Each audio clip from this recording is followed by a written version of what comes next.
All right, today we're going to break down a topic that sounds complicated but is actually super important: how the world's best organizations protect their most valuable information.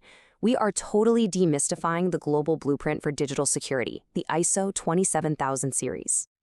But let me start with a question for you. Just think about your company for a second, or even just your own personal info. Is its most valuable asset really, truly protected? And that's not just some tech question, it's a fundamental business question. I mean, we're talking about the crown jewels here, right? The financial records, the secret sauce, all of the employee details, and of course, the customer data that people have trusted you with. And every single bit of it is constantly under threat. From hackers, sure, but also from simple human mistakes or even things like floods and fires. So how in the world do you defend against all that chaos? Well, you don't just go out and buy another piece of software. You build a system. And this brings us to the core idea we're talking about today: the Information Security Management System, or as you'll hear it called, an ISMS. Let's break that acronym down. First up, information security. The standard defines this with three legendary pillars, what's often called the CIA triad. Confidentiality. That's just about keeping secrets secret. Integrity means making sure the information is correct and hasn't been tampered with. And availability? That just means it's there when you, an authorized user, actually need it. Now for the second part, management system. Honestly, this is the secret sauce. This is not about one-off fixes or random patches. It is a structured framework. You've got policies, procedures, and processes all working together. Think of it like the rule book for making smart and consistent security decisions across the entire company. So you put it all together, and an ISMS is really just a systematic approach to keeping your important info safe.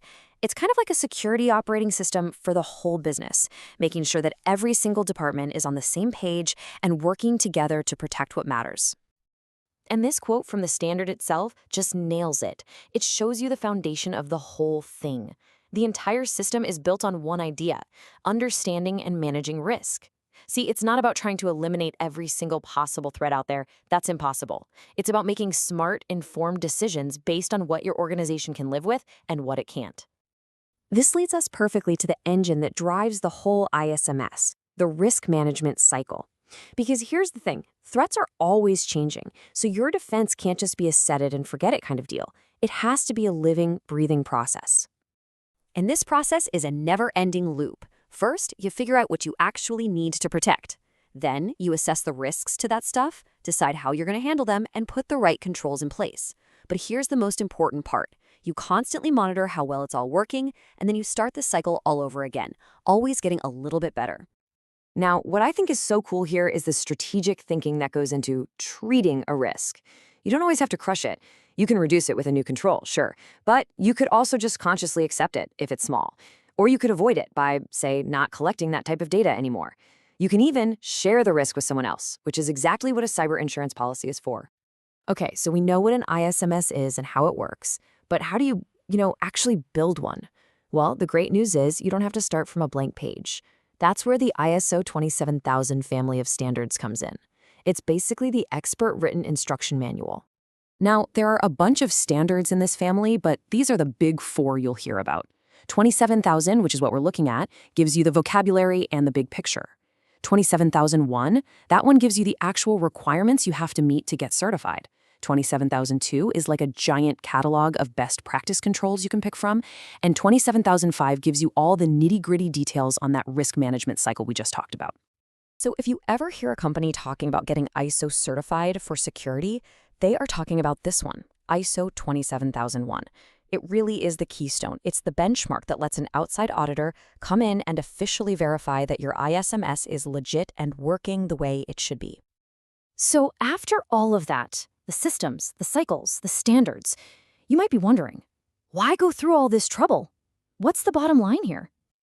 Well, the benefits are huge. Seriously, you get actual assurance that your stuff is protected. You get a real framework to manage risk instead of just panicking all the time. It makes meeting legal requirements way easier. Your security is always getting better. And you build something that is absolutely priceless for any business: trust. Let's just focus on that for a second. Having a certified ISMS sends a powerful message to your customers, to your partners, to your investors. It says loud and clear, We take the security of your information seriously. We have a professional, globally recognized system to protect it. That builds confidence like almost nothing else can. And hey, there's a massive financial benefit too. An ISMS stops you from just throwing money at whatever the latest shiny security gadget is. Because it's all based on risk, it makes sure that your security spending is targeted, it's proportional, and it's smart. You put your money where it's actually going to have the biggest impact, not just where the latest scary headline is. And this brings us right back to the question I asked at the beginning. Protecting your organization's assets isn't about having a firewall or some antivirus software. Those are just tools. The real question, the one that an ISMS forces you to answer, is this: how is your information security actually being managed? And that's the thought I'll leave you with.